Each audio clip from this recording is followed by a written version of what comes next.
Hi, I'm Kevin Conant, and here with week 2 we have the Pinhole camera. So I'm going to take you through my overall design of the camera, the overall form, how I constructed it, how it works, and then my overall impressions of the process and the camera and its functionality. So firstly, for design purposes, I wanted to create a camera, the form of the camera, to kind of mirror how light enters the camera, and that is, once entering through the narrow aperture that is the pinhole, the light rapidly expands in a conical fashion, and so that's why I kind of abstracted this into rectilinear forms, as the back is 4 inches tall where the front is 2, so you have this sense of expansion. For construction, I opted to use a 2-shell system in which the interior shell uses black mat board and 1/4 inch by 1/4 inch basswood dowels at the corners to really make sure that no light can get through the corners where they meet, since this is built from scratch. And then to really kind of double check this, I wrapped the entire thing with electrical tape.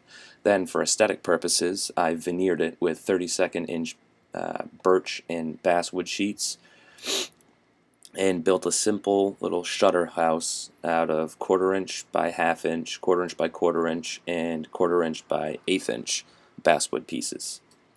In terms of use, the pinhole camera is really, the beauty of the pinhole camera is really its simplicity and how it functions. And so really I opted to use the dual canister 35mm film technique, in which the film is loaded across the back here simply by cranking with, I use my dorm key because it fits nicely, 5 times around to pull in new film for the frame reel.